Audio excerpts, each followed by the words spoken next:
Hey everyone, Joe Soto here, and we've got a very special guest on today's show. We have Stu Heinecke, and he has something very special to share with all of you, and it's his W.E.E.D strategy. And this is one of the most unique business growth models that I've come across, honestly, since reading Blue Ocean Strategy. You do not want to miss this show today. So stay right with us. We'll be right back with Stu. This is the Not Your Average Joe Show, where each week we bring you sales, marketing, and mindset strategies you need to get to your next level.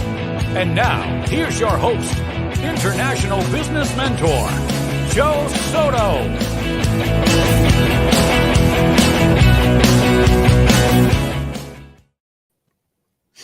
Hey, Stu, welcome to the show. Good to be here with you, Joe. Listen, I'm a little hoarse today, so bear with me, but I'm going to give you a little bit more of an introduction. For my audience, people can read your bio in the notes and all that and get all that good stuff. But Stu is somebody who I've recommended since I think 2016. I'm not sure when that book came out, but I think it was around probably that time or a little before 2016, 2017. I had been recommending his first book, which was really a breakthrough book for anyone who's in sales and marketing, How to Get a Meeting with Anyone. I think it's listed as the top 64 sales books of all in the world right now.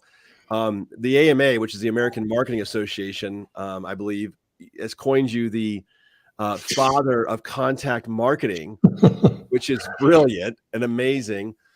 Your principles, there's a few of the principles in the book I was doing before I read the book, and then the book spurred other ideas that I've since relayed to people in my courses, in my programs, in my trainings, in my mastermind, and I'm forever grateful for the work you've done. So I'm super happy you're here, Stu.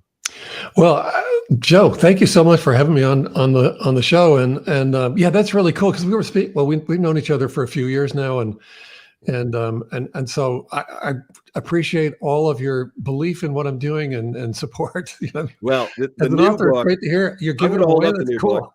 I'm going to hold up the new book now because everyone knows that I do shameless promotion if I get behind it, and this is one of them. So your latest book, we're going to talk about some of the strategies that are in it, and really to give value today to people who are listening in, who will listen to the podcast after this gets distributed. On how to grow your business like a weed. Congratulations. This just came out in May, correct? Just came out in June. It should have been June. May. Okay. It should have been just when the weeds showed up, but yeah. Well, I don't know why I thought May. I bought it in at the end of June, I believe, and I read it over a recent vacation. It was my go-to book. In fact, I only brought 2 books. I didn't get to the other one because this is one of the few books that makes me want to reread chapters and sit down with a notepad and say, how can I use this? You've got so many great promptings in the book, but what inspired the book? And then let's dive into a few of the principles and strategies. Sure. Yeah. God, there's so and many by ways. The way, give a little bit more of your backstory because you've got an incredible history. You're more than an author and a business person. You are an artist and a cartoonist. So give us a little bit of backstory first. Sure. I have this crazy background because I'm combining things that probably shouldn't be combined. I don't know, but my education is in marketing, but I've always been really interested in cartooning, and so I became a cartoonist and ended up. To create the sort of crazy circumstance, I ended up mentoring with a lot of the top cartoonists from Playboy and the New Yorker, and so that led to using cartoons. This was really kind of a big breakthrough for me. Was using cartoons in direct mail campaigns, but with personalization. So I don't know if you've seen these or not, but they were ubiquitous for quite a long time, and then direct mail fell out of favor. But if you ever got a mailing that had a cartoon about you on it, it was either from me or like my clients, but from my studio, or it might have been a knockoff. There were a lot of knockoffs, but if it was funny, it was probably from us. Yeah. So, but the thing here's one thing that I realized from all of that, and from the book that you just held up earlier, How to Get a Meeting with Anyone, that I've been.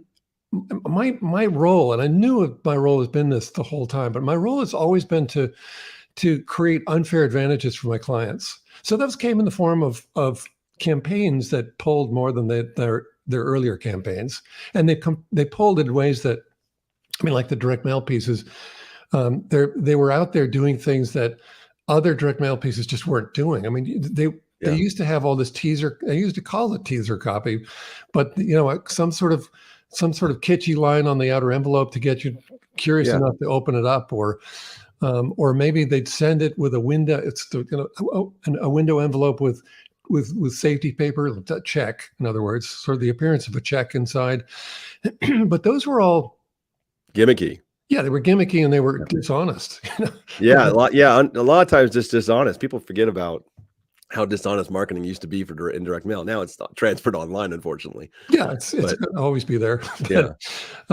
So, but with those cartoon pieces, people would stick them up on refrigerator doors. I mean, they were not throwing these things away. Yeah. So because you made them laugh. I made them laugh, and I touched them. I mean, I touched them. I mean, the humor is about truth revealed in a twist, and so. When people got it, if they laugh, if they say, I get it, what's really happening is they're saying deep down, I really, really agree with this. And I love this because look what it says about me. This is exactly how I feel about me or what I do, or, something I care about. So when the cartoons showed up in that stack of mail every day, we used to get huge stacks of mail, and the cartoons would do in that stack of mail what they were doing in publications, which was they were always the best read and remembered parts of the publication. So these became the best read and remembered parts of the stack of mail every day. Torn out of the publications, most likely. Yeah. But you can see though that all of that gives those clients a totally unfair advantage. Oh yeah. And so it wasn't until, also a long time ago, there's here's where the weeds thing came from. I was driving down the freeway in the Santa Monica freeway in LA. And, that's 6 lanes of traffic going this way, 6 lanes coming the other way, and this 40-foot wide median in the middle. And all of it's concrete. And none of it is a place for a plant to take root. But in the median, growing from a crack in the median, but this was back when traffic used to move really fast. Yeah, right. It does anymore. I don't know when that was, but okay. It was a while ago. So I whizzed by really quickly, but I spotted this dandelion growing out of a crack in the concrete median, and I just thought, my head was flooded with thoughts. Now that's weird because we drive by those things, we see those kinds of things. They're growing out of cracks everywhere. Yeah. That one time, I just saw this happy little dandelion with happy little yellow flowers and those seed pods blowing the seeds out into the air, and it's kind of bouncing around in the smoggy turbulence, and I just thought, man, that's really impressive because look, this thing, it just wherever it's set up, wherever it found itself, in this case, it found itself in a crack in the concrete. Amazing. That's about as inhospitable a place as you could find for a plant to grow. Because I'm sure there isn't water seepage under the. I mean, I don't even know how it did it, but weeds find a way, and so I just thought that's just so impressive because wherever it found itself, it was just running its process, and it looked happy doing it, and I thought, I hope I can live up to that example, and then I'm gone, or I'm past it, but I hope I can live up to that example in my career and in my business because. That's just incredible. It's significant that it wasn't, let's say, you never see apple trees growing out of cracks in the concrete, no freeways, or petunias, because quite frankly, those plants, those trees, they don't have what it takes to be a weed. Yeah. So I love that. They don't have what it takes. What is it about weeds? What are they?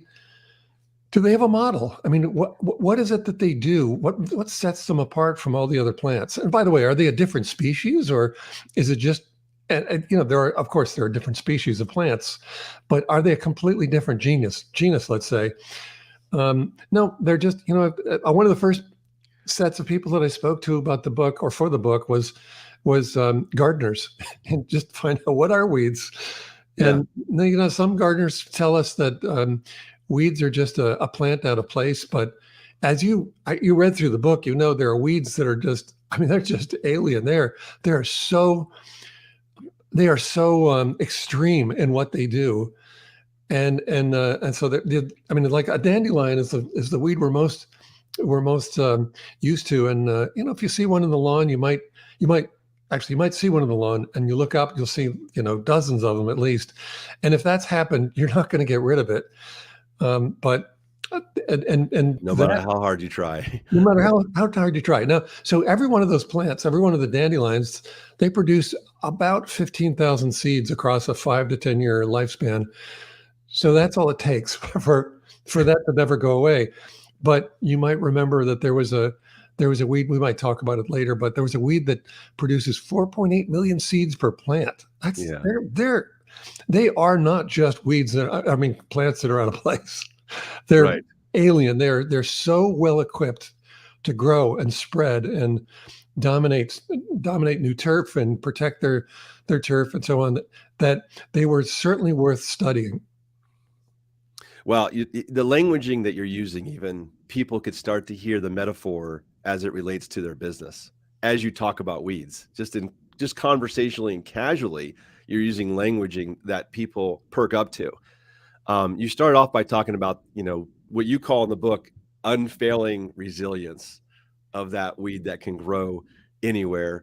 You also reframed weeds for everyone very quickly when you said that most don't have what it takes to be a weed. The plants don't have what it takes. And for somebody who's wanting to grow their business, most aren't doing what it takes to grow their business. And you lay out this model of exactly what it takes if you follow a process that you modeled from weeds, which is genius.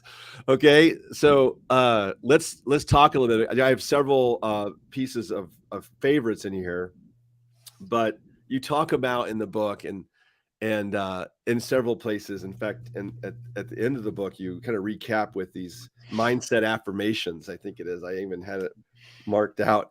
And I'm like, this is brilliant. He's talking about, the weed mindset daily affirmation. But tell us how a plant, how a weed can have a mindset, and how can that relate to our business, and how important is it?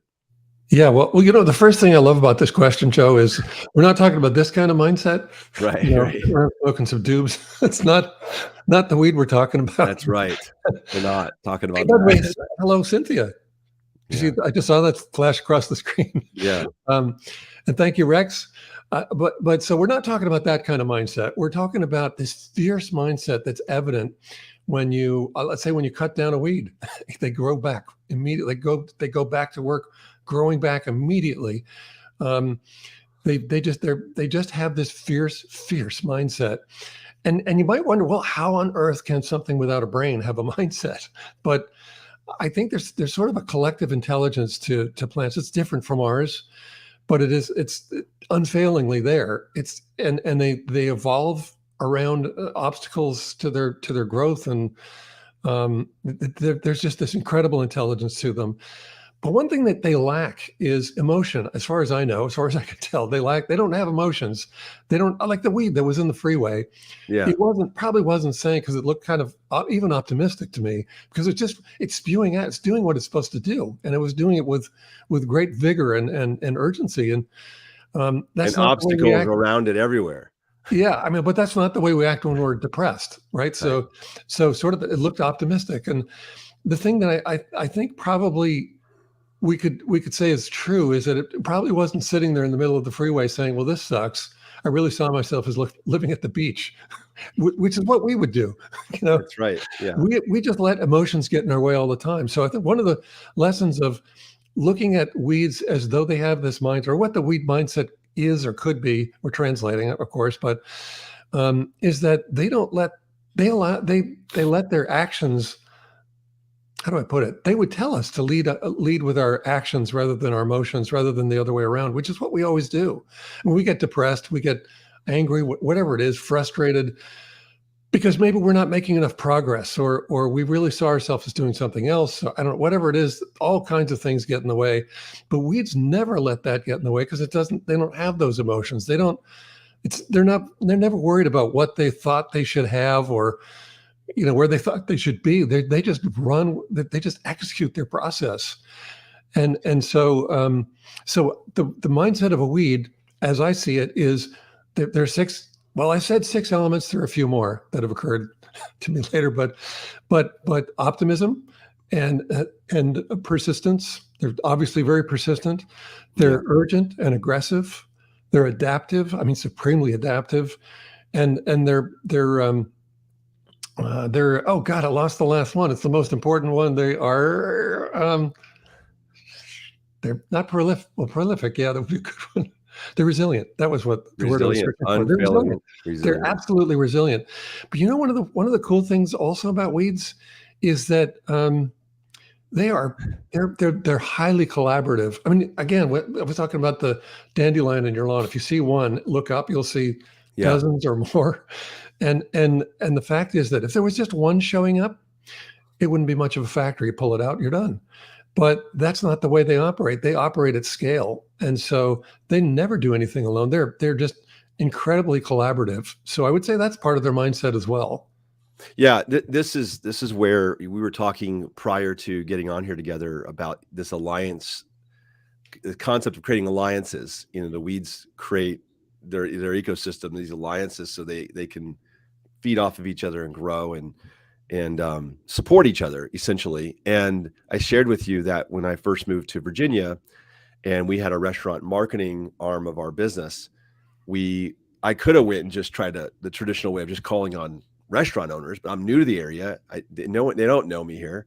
And so the first thing I did was start reaching out to people who sold to restaurants, who sold them their knife sets, who sold them their POS systems, who sold them their insurance, who was their wine rep, you know. And I literally took them to coffee. And I never forget one time a gentleman who sold them credit card processing showed up with a person that sold the wine rep, and he goes, "She also sells the restaurants, Joe," and he just brings her. And I'm like, well, this is fantastic because I can help you guys look good to your clients if you can help me infiltrate the market here and get into restaurants. Before we knew it, we had dozens of restaurants as clients.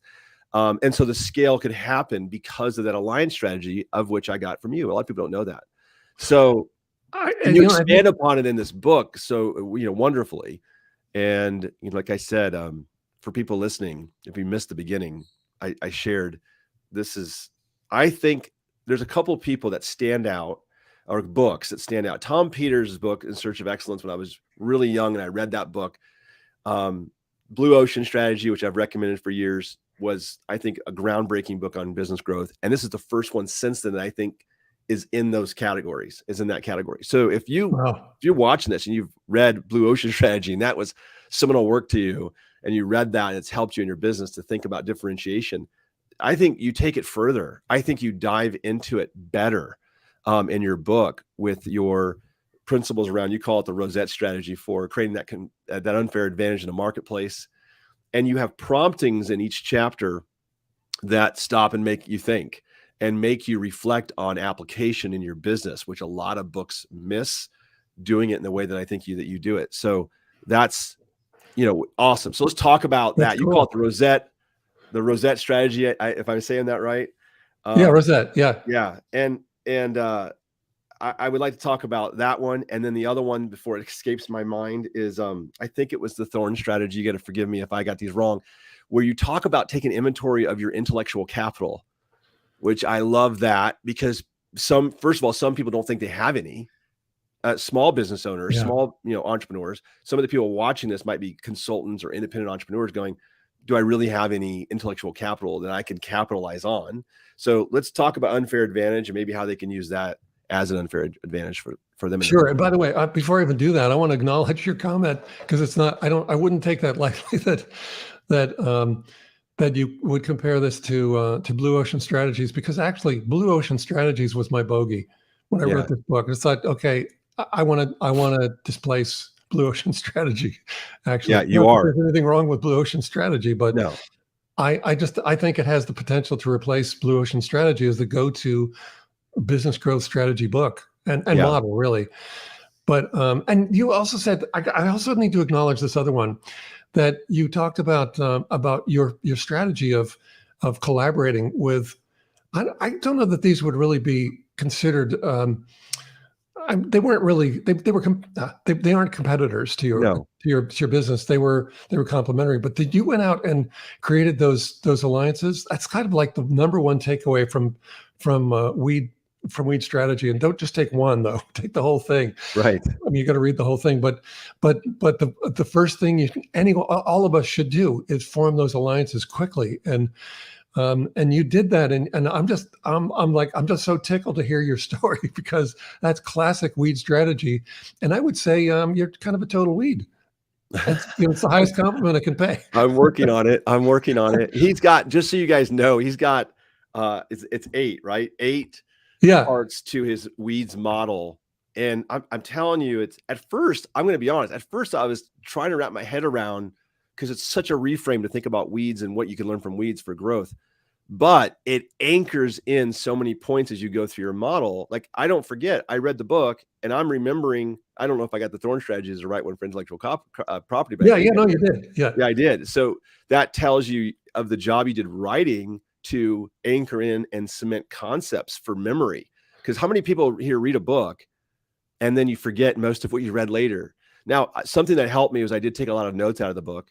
And when I'd gotten the book and started to read it, I reached out to Stu and said, "We gotta get you on the show here. This is incredible." And then I read the book after he agreed fully on vacation. Anyways, let's dive into differentiation, unfair advantage. How can they use this strategy, the Rosette strategy? How can they use this to create this unfair advantage? Because we have a lot of small business owners on here who are wondering how it applies to them. Well, I think the first thing you have to realize is that if you don't have, and I might even want to back up and just say the way that weeds win, their universal model is that they leverage a fierce mindset. We've talked about that a little bit, and unfair advantages against collective scale. And they do it according to a process. And that process, their process is millions of years old, but it's able to adapt, like almost in that scale instantly to challenges and evolve around them. So it's those four elements of mindset and unfair advantages, which you could think of as force multipliers, but unfair advantages and collective scale and process. And without those 4 elements, we won't survive in business. And certainly won't thrive. I mean, that's not really, we don't want to do it just to survive. Especially in turbulent times where we have to separate ourselves right now. Yeah, but what's really cool about weeds is that they live for disrupted ground. I mean, or just disruption. Yeah. So disrupted ground is like in farmland, and our yards are disrupted. We've disrupted the ground, and it creates huge openings for them. And I think one of the things that's really exciting is that, well, look, we are in a recession, actually. God knows what we're heading into, but we know that weeds actually thrive in those kinds of conditions. So I think weed strategy is going to become even more of a must-use tool for growth and, dare I say, even survival during those times. But certainly, I think thriving during those times. Yeah. But so you were asking about a couple of the 8 levels of strategy. And so there's seed and seed pod and thorn and segmentation and rosette, vine, root, and soil strategies. And all of those are meant to help you cultivate unfair advantages. And if you don't have unfair advantages in your business, I mean, you need them. If you don't have them, you don't have a reason to be in business. You won't be in business for long. That's what causes you to become so competitive in the marketplace and to gain. I mean, that's what causes the weeds to gain ground, and that's the ground that they gain is analogous to us gaining ground in our markets. And but you asked specifically about thorn strategy. Well, we all have. I'm pretty sure we all have IP. I have kind of an extreme example of it in my own business because I'm a cartoonist. I'm one of the Wall Street Journal cartoonists. I've been cartooning my whole career. Yeah. And so just as an outgrowth of all of those campaigns that I did for the direct marketers, I have this image bank of about 1,500 cartoons that are all personalized. There's no other image bank of cartoons like these anywhere. So I use these constantly in my contact marketing campaigns or in anything. Actually, anytime I want to reach anyone, anytime I want to show up to anyone, if all I have to do is send one of my cartoons, it's kind of like, who the hell is this guy? Yeah. It sets you apart. It's a differentiator. It's really tough to compete against that because it's an unfair advantage. Yeah. And I build a lot of these into my business, and I think when you start thinking in this way, you'll start taking inventory of what your unique unfair advantages might be, and some of those can certainly be intellectual property. So one of the people that I interviewed for the book was really a thrill to interview him because he's the world's worst patent troll, Dr. Nathan Myhrvold, and so he heads an organization that holds 30,000 patents, and they go after anyone who violates those patents. That's a thorn strategy and a half. That's really, really a thorny. You don't want to mess with Nathan Myhrvold. No. You don't want to be in his crosshairs. So it's having those protections of legal protections like trademarks and copyrights and patents, but it's also having the known reputation of using them. As Nathan pointed out, hidden thorns are nowhere near as effective as thorns that are out in the open, and they're known thorns. People don't. I mean, look at what thorns do. You get pricked by one. Yeah. And you go, oh man, that hurt. Wow. When I get pricked by a bunch, wow, geez, that hurts. Yeah, it's protecting the plant. You're protecting the intellectual property. Yeah. Yeah, but then you avoid it. That's about area denial. I mean, it's keeping competitors or interlopers out. Stu, tell me if I'm right in application of this for the smaller business owner. You might be thinking, I don't have anything to patent. I wouldn't trademark something. So do I really have intellectual property? And so the way that I've taken this information and took notes on how I would apply it, it's something I've been saying, but haven't done a good job of, which is anybody could take ideas that they have and create their own frameworks, their own system, their own process. You call it, the W.E.E.D model, right? And you have 8 pieces to that, and you can trademark the W.E.E.D model as your own because you came up with a framework for expressing your research and what you feel is a business growth strategy to explode your business, and it is. So that was how I would look to apply it. It's like if somebody doesn't feel like they have products, or they really don't have a specialized skill necessarily, they still can create things that they could trademark and protect. Yeah, they do, and I think the first thing ideas can be protected. Yeah, I mean, they'll be copied, but they can be protected. Yeah, and so if someone says, "I don't have a trademark, anything to trademark," I mean, you got to think about this. If you feel you don't have anything to trademark, then maybe you might want to rethink being in business, because at least the name of your business should be trademarked. Yeah, but there might be, as you just said, and I think that's so critical. Process is something that I used to think of before I wrote the book, before I researched this and then wrote the book. I used to think of process as just this sort of bureaucratic speed bump. It's like, oh my God, I got to read manuals, and I don't want to, I just didn't want to, I want to figure it out, Yeah. But here's the problem with that. Process is really about let's say the accumulation of expertise and experience, and then the mapping of that expertise across the organization. So so first of all, we all need process in our business. If we don't have process, we actually don't have a business. You can't sell a business without a process that doesn't have a process. So recording your processes and honing these processes, that is intellectual property. And you should be protecting that, because those processes are the same thing that you and I use to teach. Well, you have a very successful course. I have some courses. I've got a new one coming up on W.E.E.D mindset, and those are all processes, and those do need to be protected. You don't want to develop these things and then have someone else run off with them. So you do have intellectual property. And here's the thing: in the book, I suggested that you find an intellectual property attorney, and you schedule a 6-month checkup, just like you do with a dentist. and you keep, thank you, Brett, by the way. Thank you so much. Leave a review on Amazon or where you buy it. Leave a review. But run a 6 month, every 6 months, do a checkup. Have lunch with your attorney, with your IP attorney, and review those things that you have that have come up that you're producing that should be protected, because that's what's going to keep people out of your space. And if you don't have that, then they'll roll right over you. So yeah, I mean, we all have IP. In your book, I'm going to jump to the next thing that stood out for me. But there's a lot of things that stood out. I can't jump to the next because there's too many. I'd have to have you back for 4 more interviews minimum. Let's do it. Let's do it.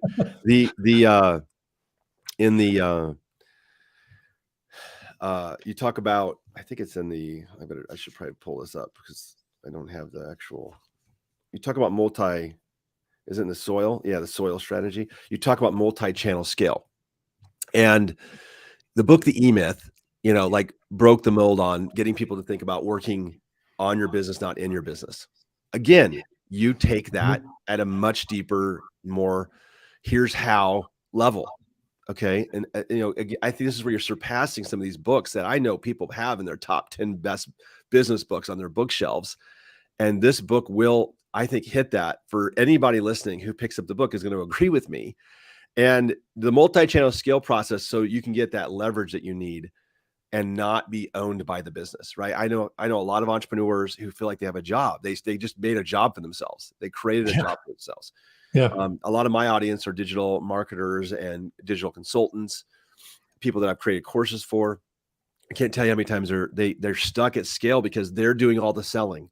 They're doing, some administration work. They're doing the implementation, the execution of what it is, and they get frustrated. Like, Joe, can't you teach me about this Facebook ad new thing that came out? And I'm like, no, because there's plenty of people who can do that part. So talk a little bit about that. Talk a little bit about multi-channel scale and how important this is. Yeah, well, so that actually in the Scale Like a Weed section of the book. Yeah. And by the way, I just want to comment that that you're saying that the book goes well beyond some of the other books you've mentioned. The reason it's not because I'm such a great strategist is because the weeds are their model and their existence is so profound. They just exist to grow and gain ground. Thank you, Dan. That's great. But they just exist to gain ground and protect their turf. I mean, just watch what they do. Good God, they're just unbelievable. Thank you, Justin. So that's why. I mean, what I did was tapped into a perfected model in writing about weeds as a business strategy model. So we were talking about scaling. If you are part of the process, if you're part of the deliverable stream, then you're holding your business back. And this is what the weeds show us, is that as human beings, we're taught to become self-sufficient. And I guess that maybe one of the first ways that we encounter that is when we play musical chairs as a kid. Yes. All of a sudden the music stops, and if it's your first time, you go, well, where's my chair? And the next time you just say, okay, now I get it. I've got to really watch this. Wow, Norway, cool. It is paradise on earth. Thank you, Wakib. I was just in Denmark, close by. But anyway, we're taught to be self-reliant. So we will, in that musical chairs example, those, you say, okay, now I'm watching like a hawk.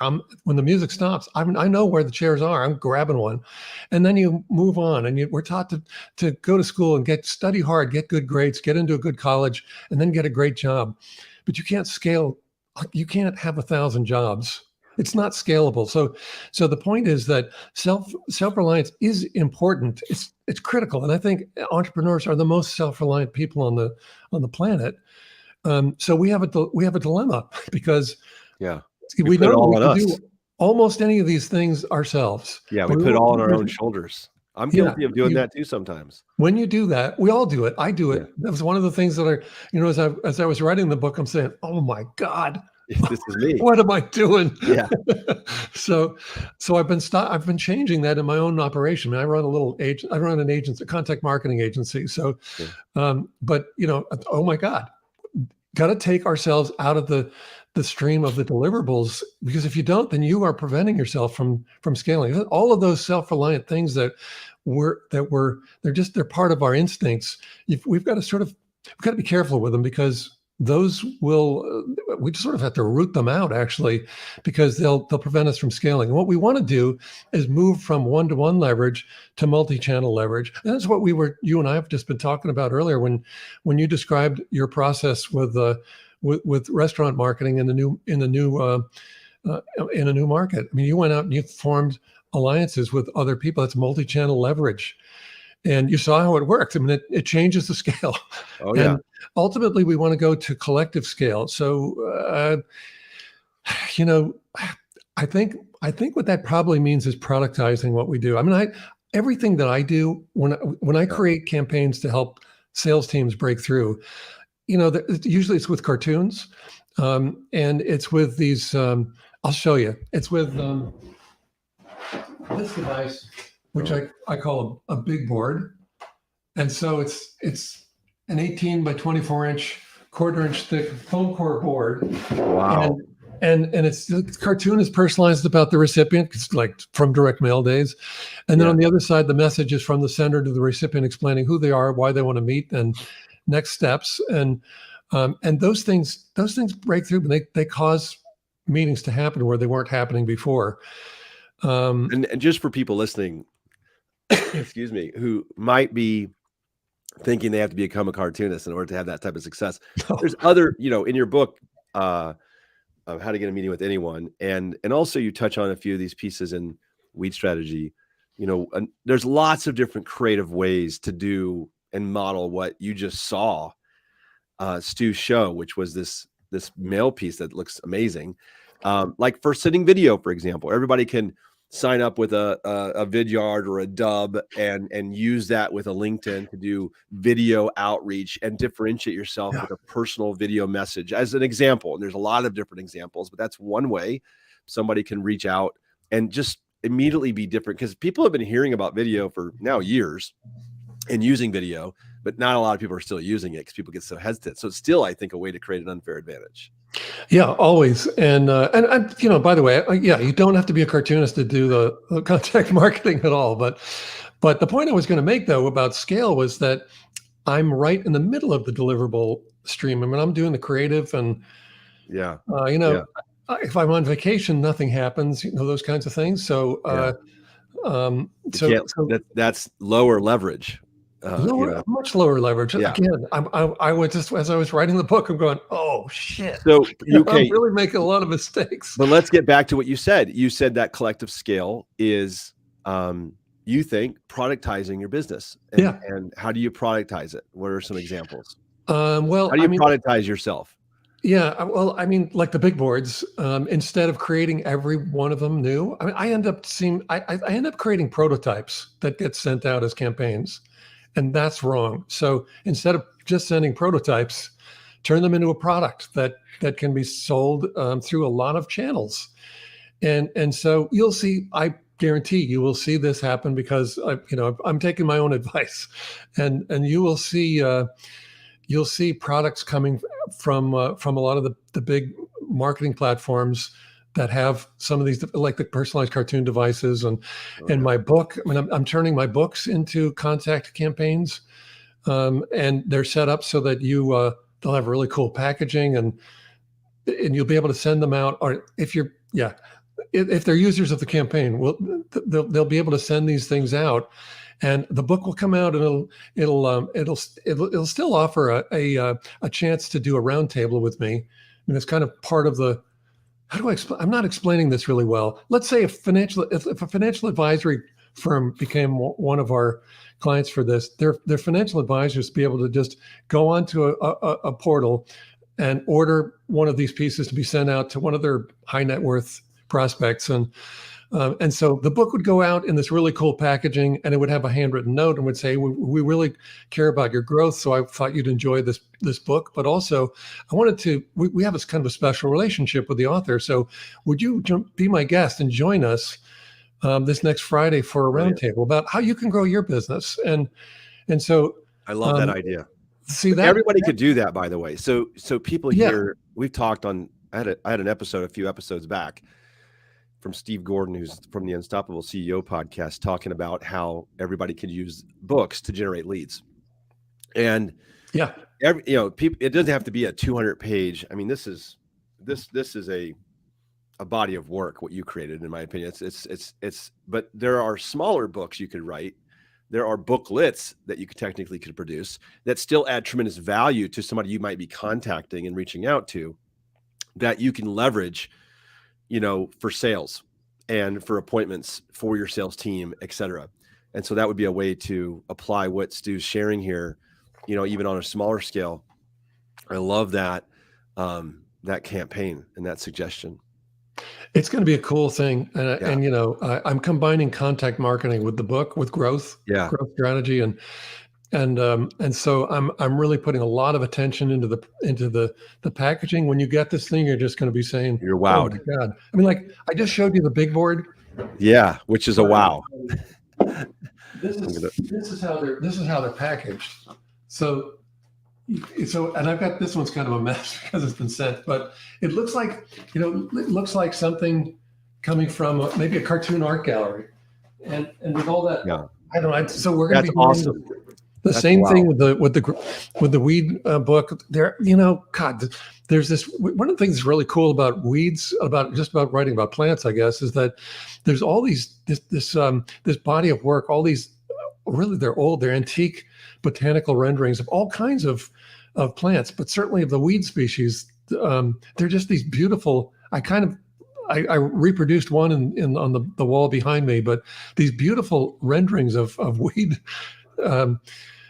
species. So that's going to be all over the outer package, and you're going to look at it and go, "Wow, what is this?" Yeah. And that's going to help them break through. It's going to be great. So, but that's a product, because now I'm not involved in the delivery stream of the deliverable stream, because the books just go out. They'll use the order portal, and there's a vendor waiting on the other end. They package up the book, they write out the note, they send it out the next day by FedEx. I'm not touching it, and that's the point. Other ways to productize. I know you have this W.E.E.D Mindset Bootcamp. I'm not sure if it's live yet or if it's coming up. It's coming. Yeah, it's coming. So I'm not sure if people want to bookmark this, but you can go to weedstrategy.com. Is that correct? That's correct. Yeah. And I have it pulled up on a tab. Don't go yet, though. Yeah. There's nothing there yet. Yeah. So, but bookmark that, and I'll put it in the show notes by the time this goes out, maybe to be ready. But that's also courses, membership sites, programs that have, leverage. So you don't have to always be present, and maybe you're present once in a while involved in those programs, but it doesn't demand so much of your time, is another way of productizing. And you definitely inspire that with these ideas. It's awesome. I think people now are also seeing like, oh, these are shock and awe packages he's sending out. And there's so many lessons that we're getting from you, Stu. We're kind of running at the end of our time here, but this has been amazing. How do people find you? They go to, let me pull it up here. They go to your website, and you've got all kinds of good stuff on there as well. I want to point out two things. If you go to StuHeinecke.com, that's my author site. So if you go there, the one thing that will pop up on the screen is you can get the first 2 chapters of the book free of how to grow your business like a weed. And if you migrate to the right page, to the merch page, you can find T-shirts like this. So can you see that? Yeah, I love it. I'm sorry, Chief Weed Officer T-shirt. Anyway, but there's merchandise or all kind of cool stuff. I think that's on your LinkedIn profile too, Chief Weed Officer. Yeah, exactly. Yes, that's true.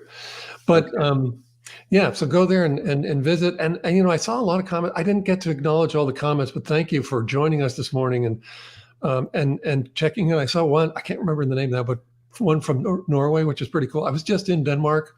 Yeah. So not in Norway, but close enough, I guess. But this has just been a blast. I've just really, really appreciate it. And I just wanted to also ask if you've read the book, please leave a review where you bought it.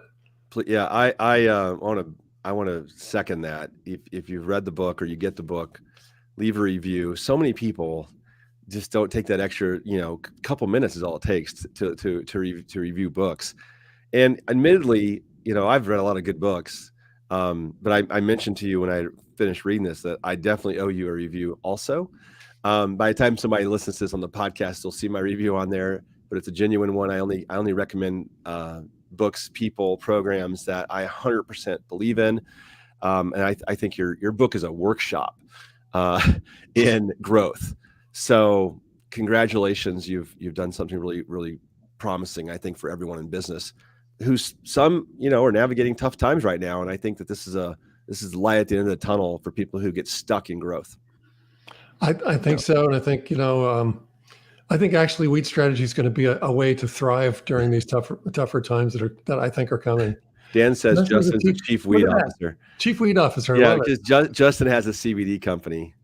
And okay, so that's why he's he truly is. Yeah, he truly is. We might be talking about that mindset then after all. Yeah, he's on a mission to heal the world with it. So he's doing amazing things. That's cool. On the other side of the W.E.E.D strategy. Thanks so much for being here, Stu. Stu, I'll connect with you here in a second. But for everybody listening, thanks for taking the time to join us, for watching us. If you're catching the replay, hopefully you got some good notes out of this and some insights. I know everybody who watches and listens can get some good insight out of this to grow their business. So thank you, Stu. We're going to have you on again sometime, hopefully. Thank you again. Thank you so much for having me on. All right, you got it. Tune in next week for the Not Your Average Joe Show with international business mentor Joe Soto.